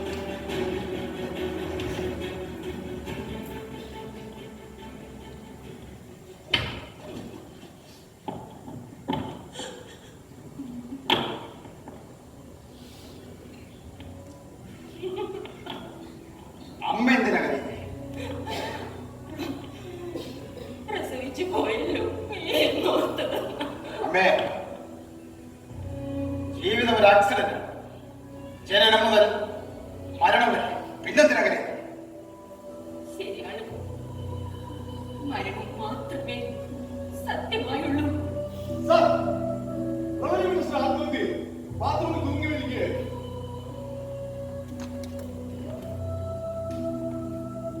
ചില മനുഷ്യർ അങ്ങനെയാണ്. സ്വന്തം ജീവനേക്കാൾ സ്നേഹം പണത്തോടായിരിക്കും.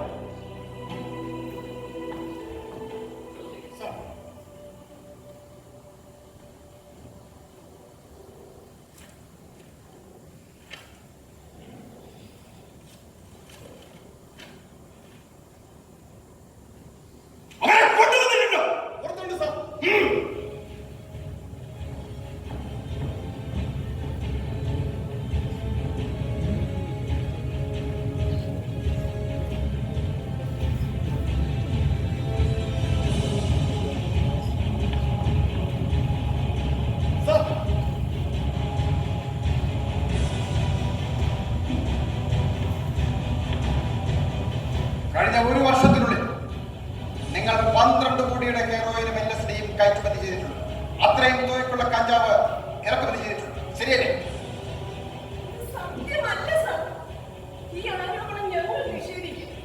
ഇതാ തെളിവുകൾ. പരിശോധിച്ചു നോക്ക്.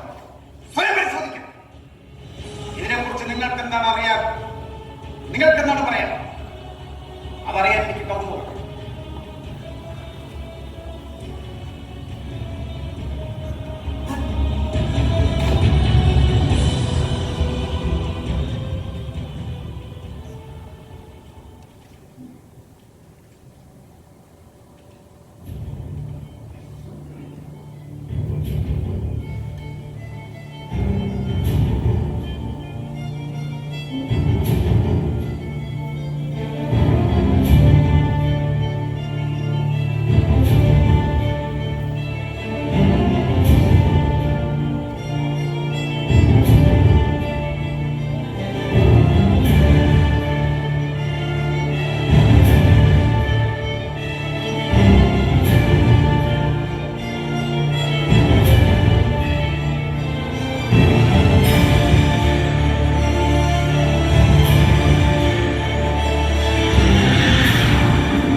ജീവൻ രക്ഷിച്ചു, ഈ രാജ്യത്തെ രക്ഷിച്ചു. എന്റെ ജീവൻ തന്നാൽ പോലും നിന്നെ എനിക്ക് രക്ഷിക്കാനാകില്ലല്ലോ.